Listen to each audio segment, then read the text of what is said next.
Go.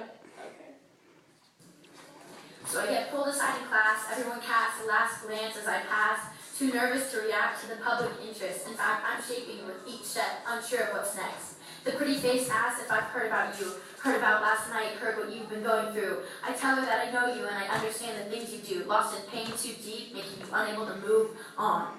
But I couldn't comprehend you being gone. That's what she said, right? Her lipstick mouth speaking softly about a hard life, trying to talk to me about strife. My mind fights to register that you tried to die. You tried to stop the throb inside, the one of pain and the one of your heart. Two pulses rhythmically beating, steadily beating from the start, leaving bruises as their only mark.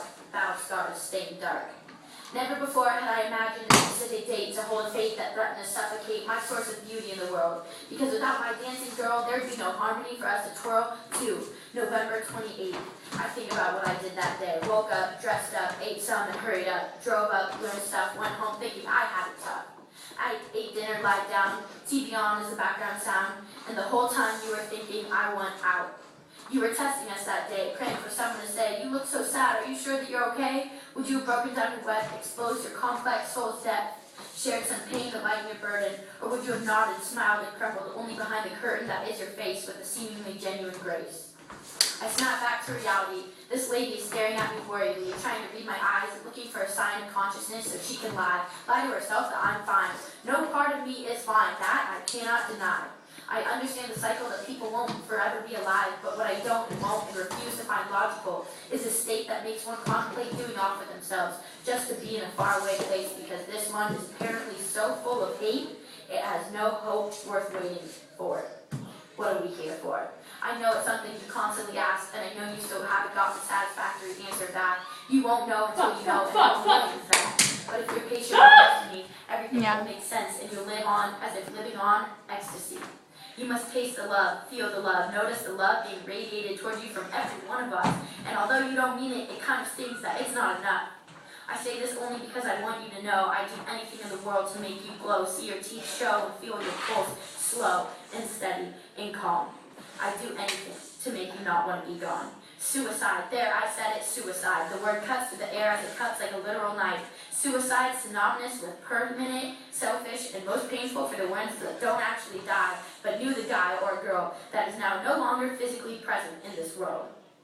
I snap back to the woman who's leaning forward in her seat, telling me to just breathe, to release my emotions and use my words to show how I feel. How could I possibly put in words an action that mandates a reaction like the one I'm currently having?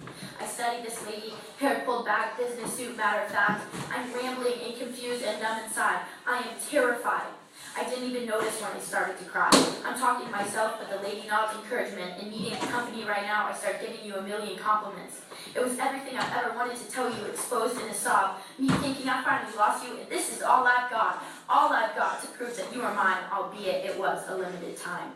November 28th passed, 28 changing into 29, and I get pulled aside in class, expecting to hear the news that you are never coming back. The lady smiles at me, this time she tears up first. She tells me I'll be seeing my dancing girl, that she was stronger than the hurt. Again, I can't explain the sentiment I felt that day. Able to relate to the immense pain, I knew what it meant that you overcame it. A happiness so profound that it put shame in the sadness of the 28th. You taught me what you just learned that night. If you can feel so sad, so overwhelmingly sad, then you can feel that way of being happy and being glad to be alive. My dancing girl dances, and you can see her strength and how she excels. Watch her move and watch her eyes. You'll be moved and made more wise by the story she tells about how she almost fell, but rose, and she continues to rise.